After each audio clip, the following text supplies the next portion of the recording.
Hello and welcome to the Medium channel. Welcome to Yoga Time with Doreen. And hi, Doreen. Thanks for coming back. And it's spring, so let's spring into yoga. Let's celebrate Yay. this new year. So let me turn it over to Doreen. There's not much else that I have to say right now, other than I love you and welcome.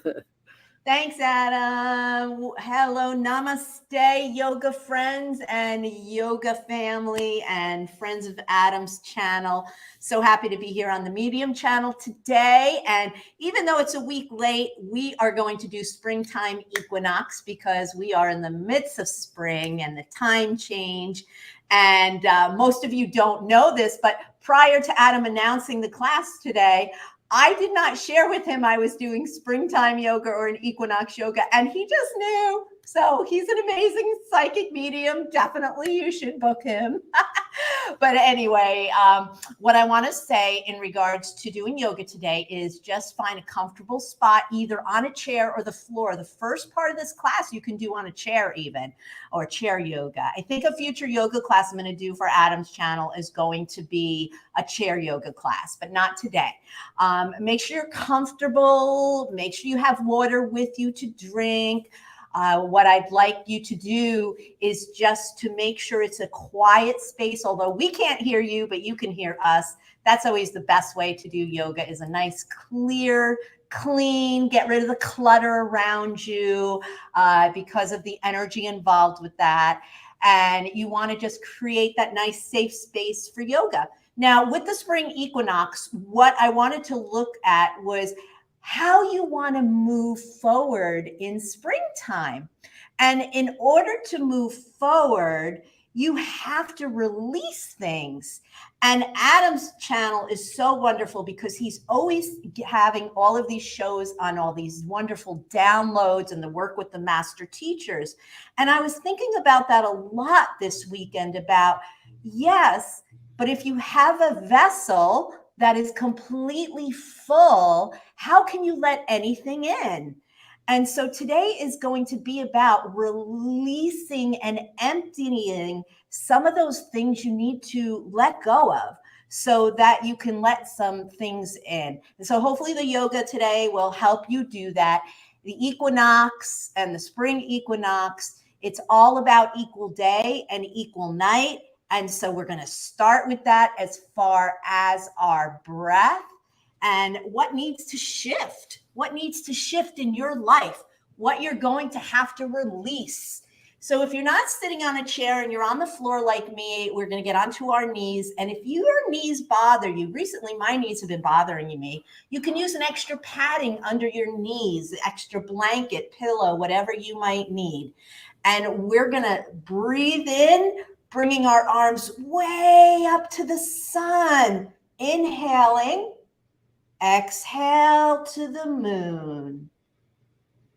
Inhale equal amounts to the sun, giving us energy, cleansing us. Exhale to the moon, releasing and recharging to the moon. Inhale to the sun, breathing in. Exhale to the moon, breathing out. We're going to keep doing just a couple more.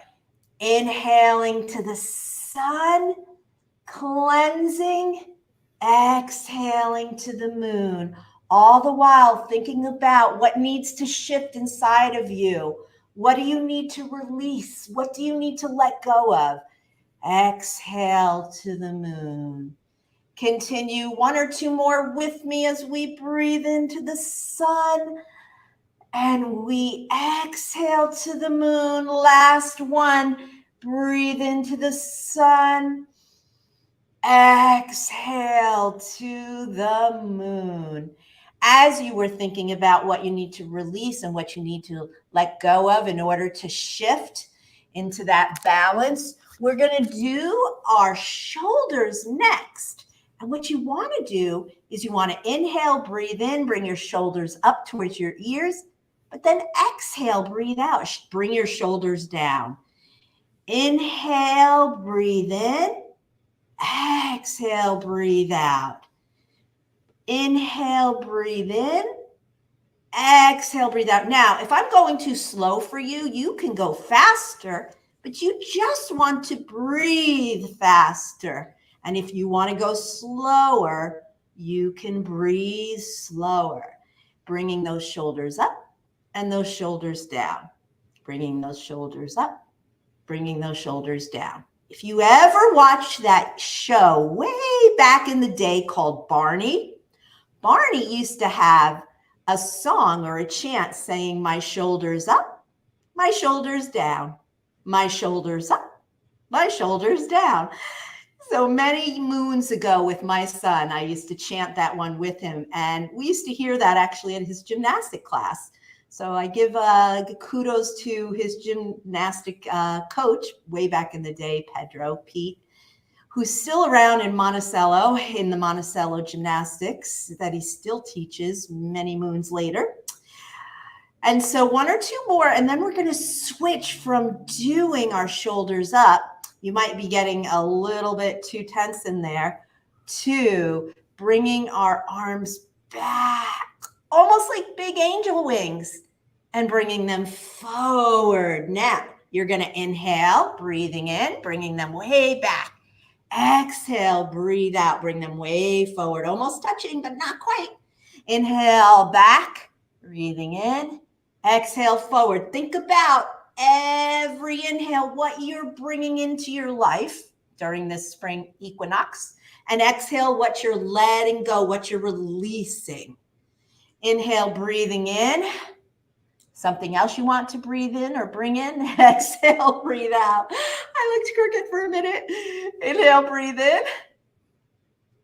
And exhale, breathe out. Just a couple more. Breathing in, you could go faster. Breathing out. Breathing in, breathing out.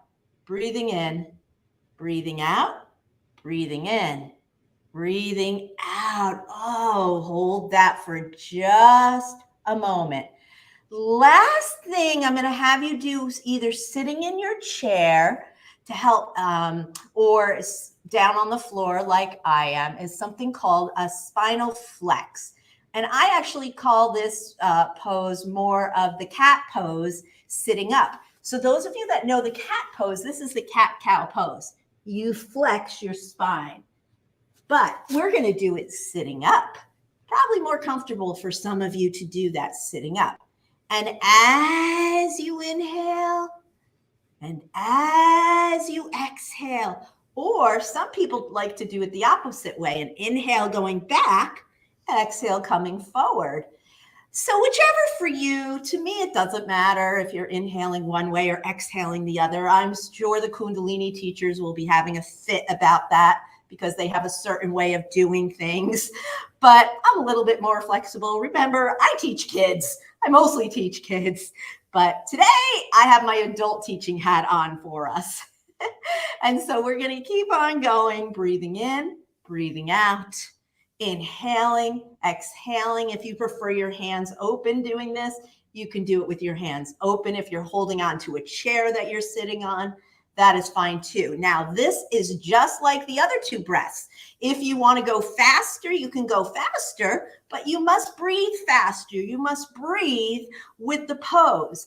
It deepens the pose. You get more out of a pose when you are doing it in unison with a breath. So we are balancing our bodies right now. We are being open to that spring balance. Spring equinox is all about balance. So the next things we're going to be going into is we're going to be going into some balance poses in a bit. And then we'll come back down and do some twists to release anything left that we've not released with our breaths. And so if you're in a chair, I'm going to ask you to slow down, whether you're in a chair or you're sitting on your knees or on the floor as I am. We're going to slow it down. And the last thing we're going to do is one or two more swinging our arms up, breathing in, swinging our arms down, breathing out, swinging our arms up, breathing in, swinging our arms down, breathing out. Last one, when you swing your arms up, breathing in, I want you to interlace your fingers Turn your hands and stretch, stretch, stretch. Stretch and lengthen as much as you can, lengthening that spine. And then whatever you need to do to get yourself up to a standing pose, we're going to go into a standing pose, and we're going to go into what's called mountain pose or Tadasana if you want to be a real yogi and use the Sanskrit. In mountain pose, there are two ways you can do mountain pose. I was taught to do mountain pose where your feet are kind of spaced a bit, where your feet are directly under your hips. Another way to do it is if you have a yoga block or a book, you kind of put the yoga block between your feet. And that's the correct spacing for mountain pose.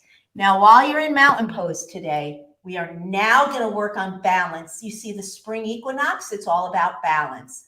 So let's get our bodies into balance. We're going to close our eyes in mountain pose. We're going to feel the connection of the soles of our feet to Mother Earth. And what I mean by that is imagine your feet are connected to the dirt of Earth. Maybe you're outside and lucky enough to be in a warm climate doing yoga with us. I could do it outside for you, but the sound quality wouldn't be as good.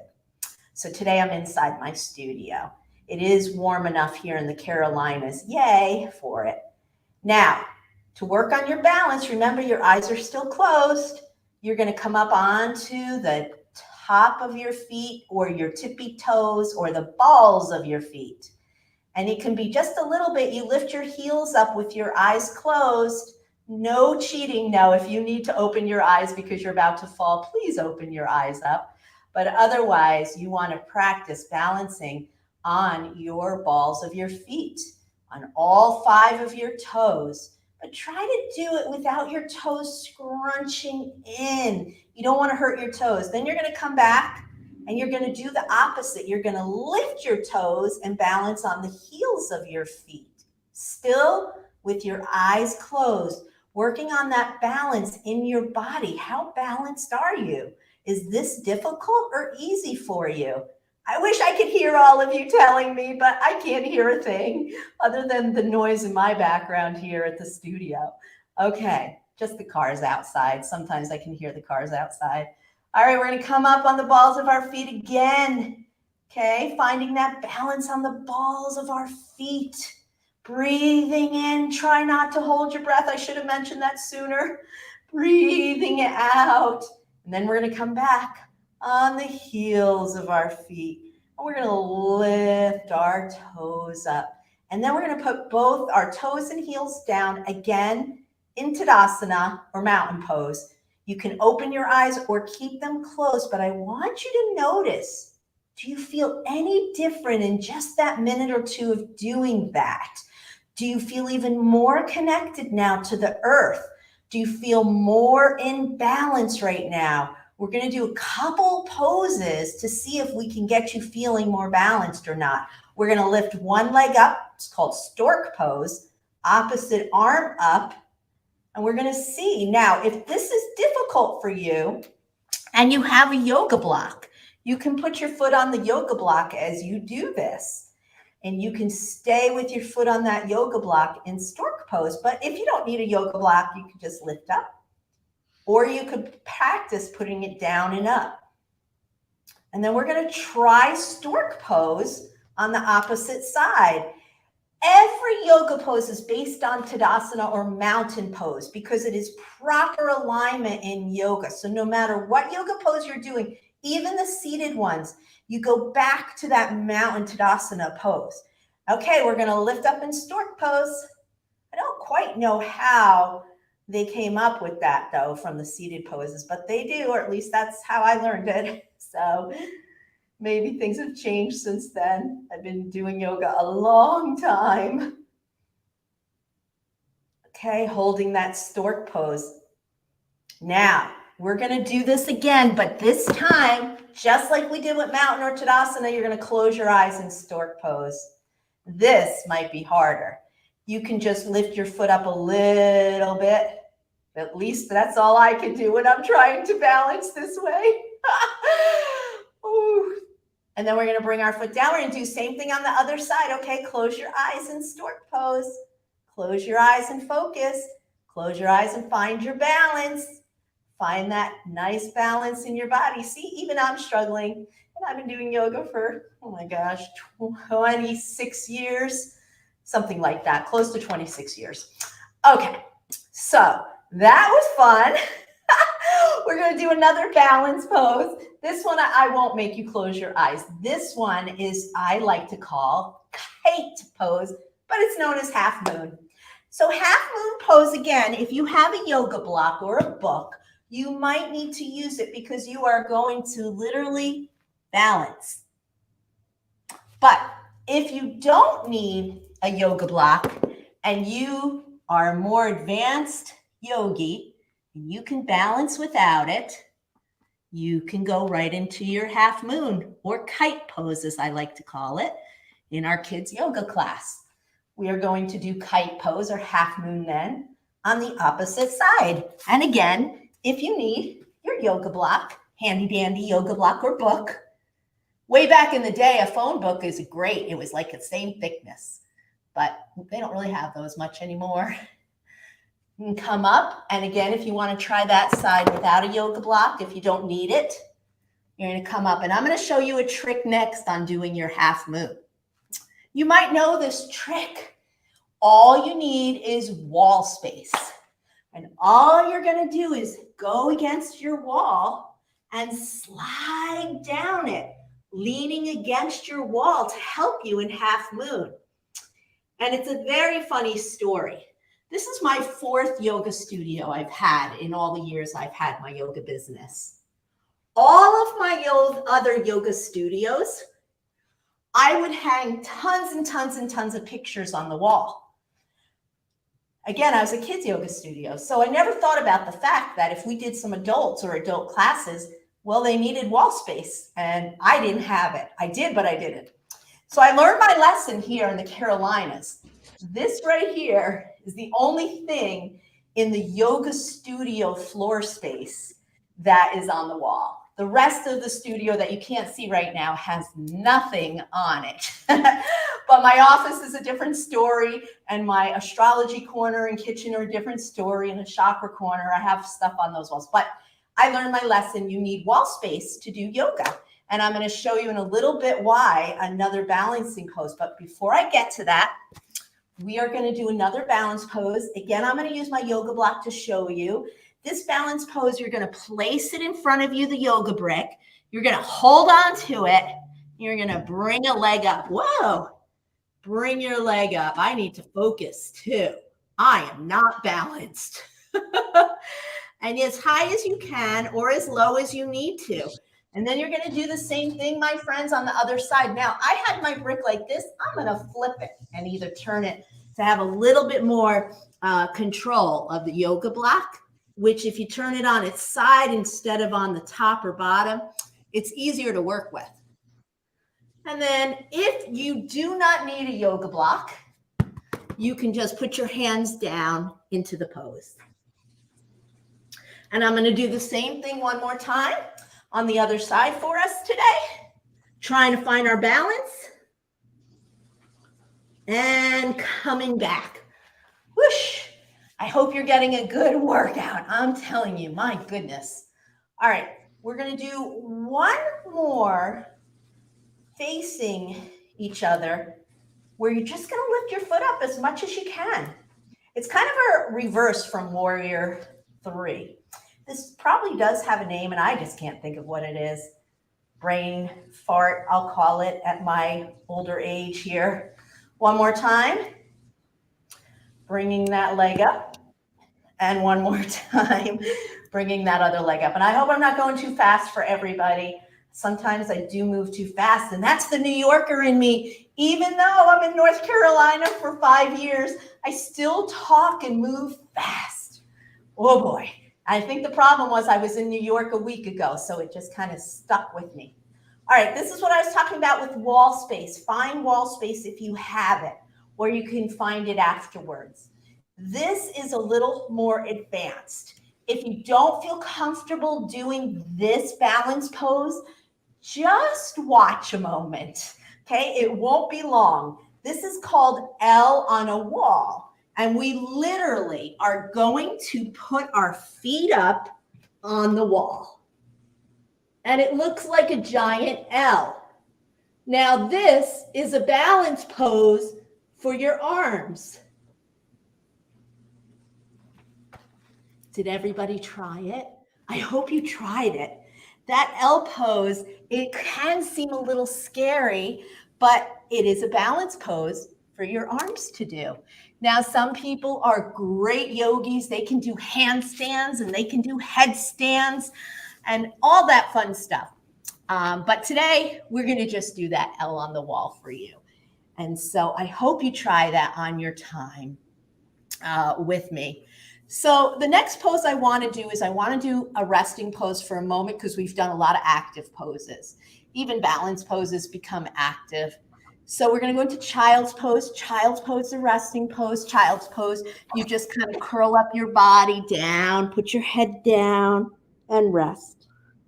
Now, for those of you who have maybe bigger bodies than me, I'm very petite. I know. You're going to open up your knees. You're going to let your bellies fall through and let your head rest, forehead rest. That way, it's much easier to rest in that pose. We all have different body shapes and none of them are the same. And so we're going to just stay down there for a moment.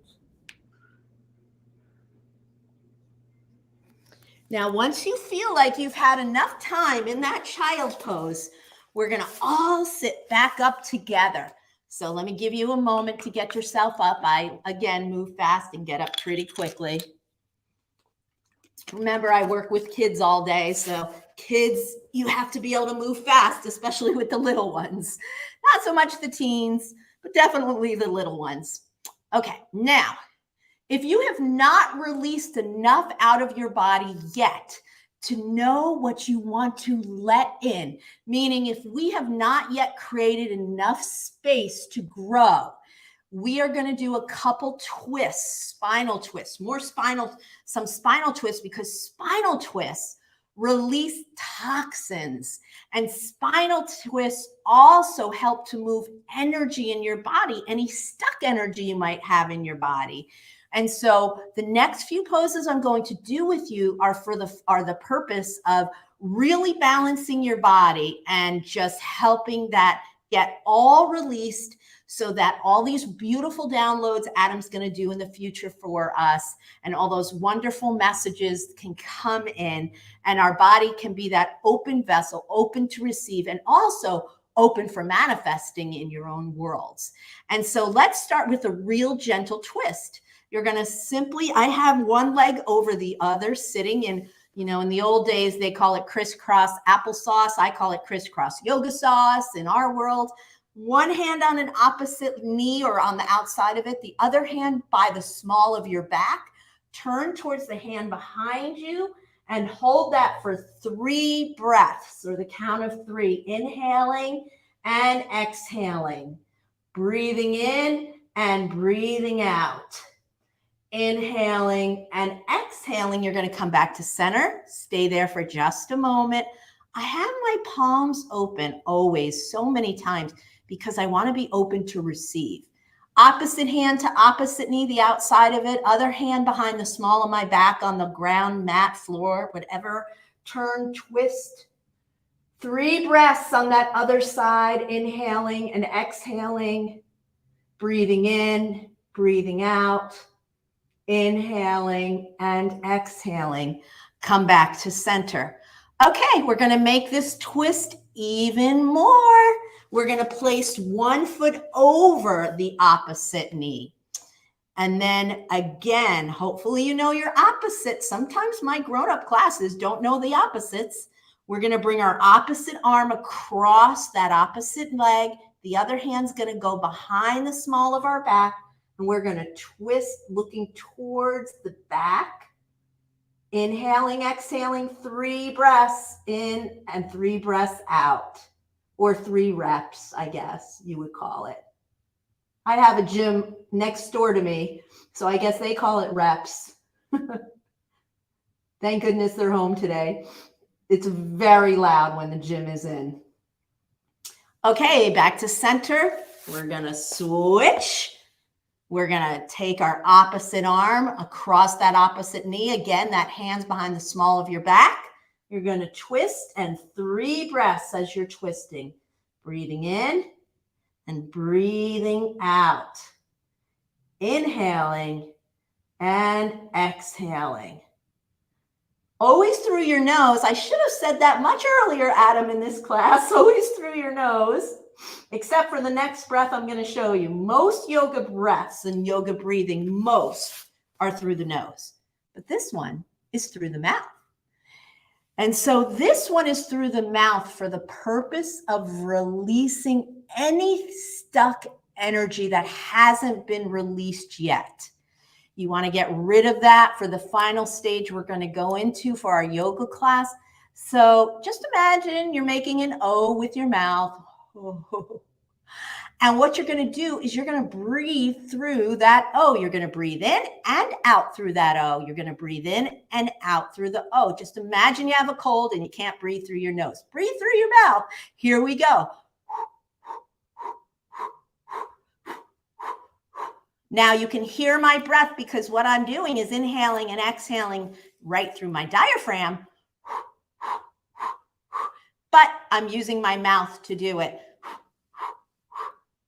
Now think about what you want to release so you can receive. Just a couple more.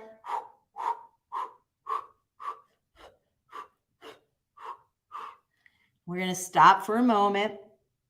We're going to keep our hands open on our knees if you can, whether you're in a chair or on the floor. I want you to think about for a moment what you're open to receive. What are the blessings you want to come your way with this springtime? What kind of wonderful things do you have planned in your life? What do you have to look forward to? What kind of trips are on the horizon?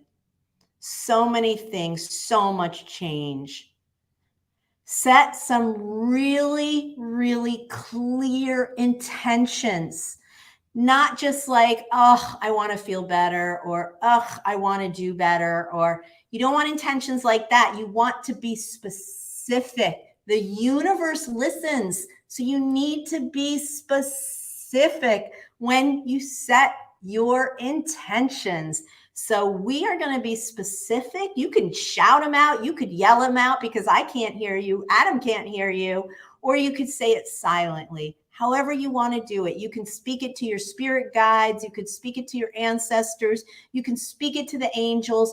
If you really have strong intentions, you can bring and raise your arms up and you can shout out to the world what those intentions are. And then we're going to come back down. Okay. So now, hopefully, you're feeling a bit more balanced. You might feel energized. Those twists might have released whatever you needed to release. We're going to go onto our backs, but before we rest, we're going to do a couple more spinal twists because your back is a great, great place to do those spinal twists. And that is if you don't have any type of medical condition that I am not aware of, because I cannot modify for you without seeing you and knowing it. And if you're pregnant, it is not a good idea if you are pregnant to be doing yoga poses on your back in the later trimesters. So just keep that in mind. Okay, so Adam, I'm going to have us go down onto our backs now.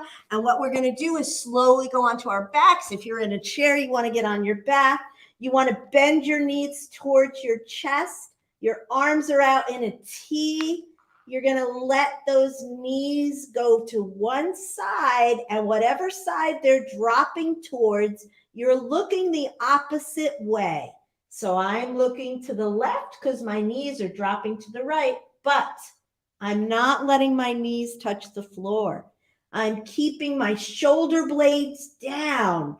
There's so many things to remember when you're doing this twist. Keep your shoulders down, your arms down, your knees almost down, and then I'm going to come to center. And my knees are going to come up towards my chest. My head is center. My head's going to look the opposite direction now that my knees are twisting. And my knees are going to drop, drop, drop till I feel like I have to raise my opposite shoulder up. And then let them be almost at the floor, almost touching as your arms are in a T, your palms are facing open. Breathing in, make sure you're not holding your breath, yoga friends. Breathing out. Hold yourself there a moment.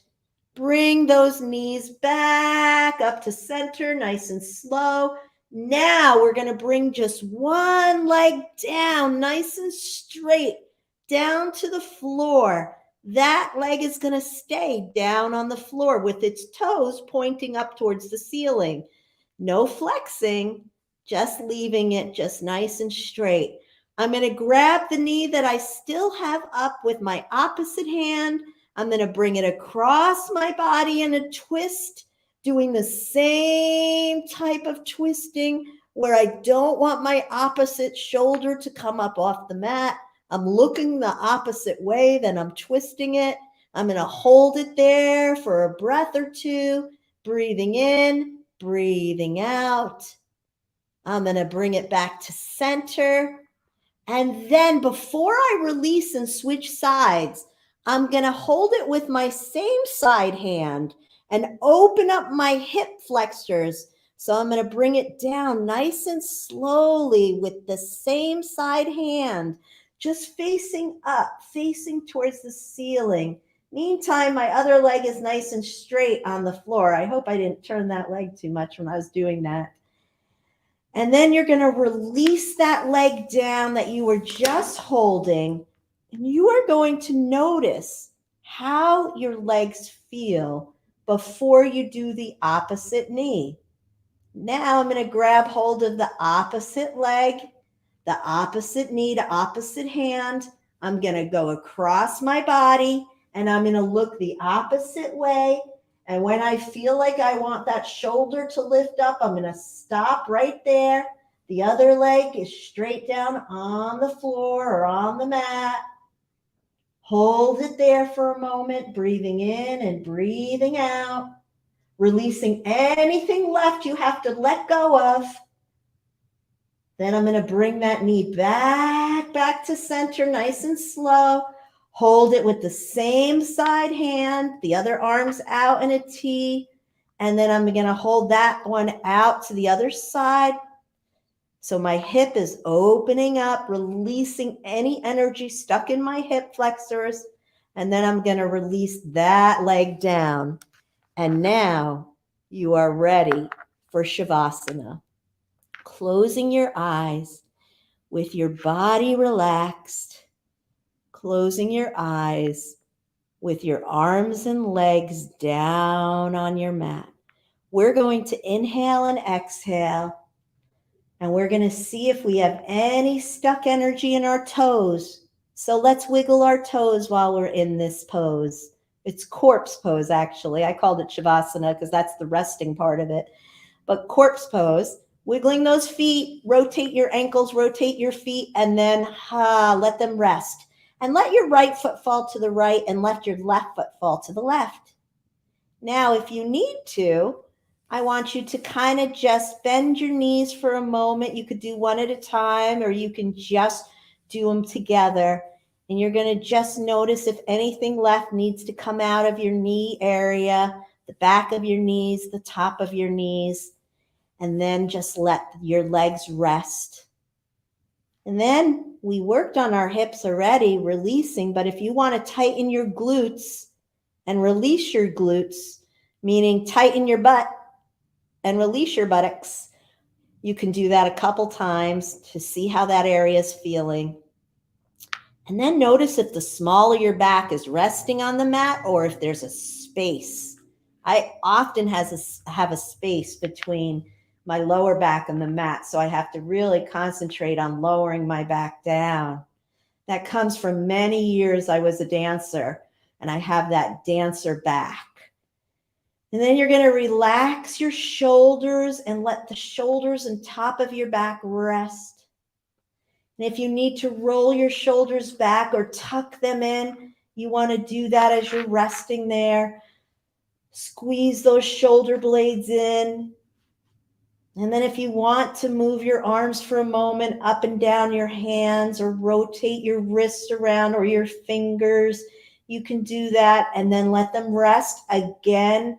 Palms open, open to receive. We have released and hopefully been relaxed and gotten rid of all kinds of stuck energy today and balanced our bodies in our Spring Equinox class. And lastly, our head and neck. You can rotate your head or turn your head, from side to side for a moment. You can bring it up and down if you'd like to, or you can just let it rest. Notice how you feel. Closing your eyes, inhaling and exhaling. And if there's any part of your body that I neglected to mention that is grabbing your attention right now, focus on relaxing that part of your body right now. Send some healing energy that way. Send some breaths to that part of your body. Inhale all of the good energy and blessings you want to come your way this spring, and release anything out from the winter. And we're going to take one more moment to relax in Shavasana, the resting pose, the healing pose in yoga. Shavasana was designed for the end of every yoga class to help heal your body from the class that you did, so that if your body was at all sore or tender, or your muscles were hurting from something you did or something you pulled, or maybe you exerted yourself a little bit too much, Shavasana is designed to help balance that. And when you feel ready, you can roll on your side, bending your knees, curling up in a ball, going into the fetal pose or fetal position. Normally, that is to the right, but if you feel more comfortable to do it to the left, okay. And you're going to slowly push yourself up to sitting instead of just popping up. Sometimes as adults, if we pop right up to sit, we can do injury to our back, and we don't even realize it. The older we get, the easier it is sometimes to injure ourselves. So it is so important that if you choose to continue your yoga journey, that you find an in-person class to do yoga. You find the yoga style you want to study, and you find a teacher that you feel comfortable with, because in yoga classes for adults, a lot of the teachers will be hands-on to correct your poses. All right, once we're all sitting up together, we're going to take a final moment, closing our eyes and noticing how we feel. Setting out those clear intentions for many spring blessings to come our way. Releasing anything old, the old energy, the old cogs, the old things that built up. In order for us to grow, we have now created that beautiful space to let go. And we're going to take a breath in as we bring our hands together in Namaste pose in front of our hearts. We're going to give thanks. We're going to breathe in together, and on the exhale, a nice giant Om.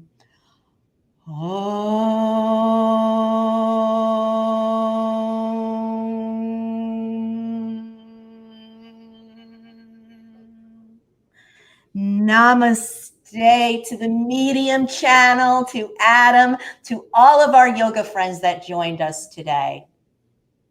Namaste. That was a great class. Aw, Oh, we had a Adam. question about the breath, if it had any specific name. Are you I don't know if it's talking about the breath O one? The O? yeah. I It always called it O breath, but maybe it had a It yoga name does. too. I renamed it. It does have a name. How about I send that to you? You can add it on the channel another All time. right, I'm we'll having add a that to the brain fart comments. right now. It does. It's tantric. It's a tantric. It's from a tantric yoga style. Not tantric, what you're thinking, but it's That's half of its name. So, but I'll look that one up for you and get it your way. I did a white tantra one time years ago. It was quite amazing, actually. Yeah, so It's that is the partnered. It's derivative. non-sexual, but it's still a partner's yoga.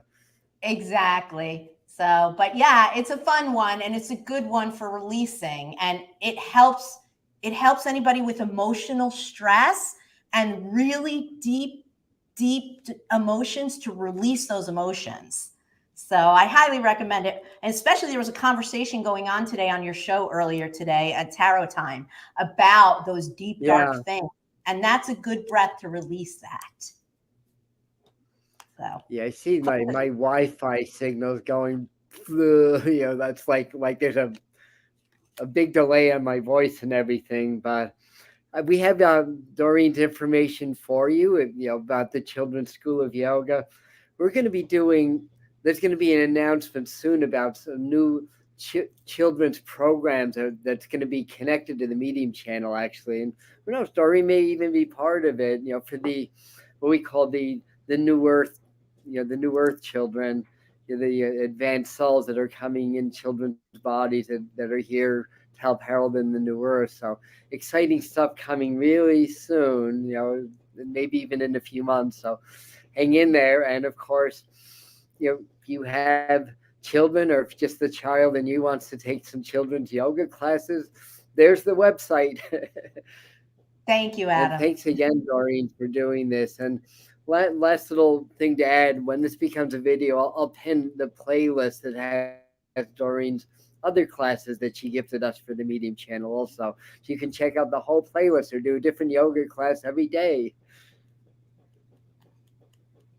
All right. So anyway, we're going to sign off for now. Thanks again. Love My you, pleasure. everybody, for being here live and later. And thanks again, Doreen.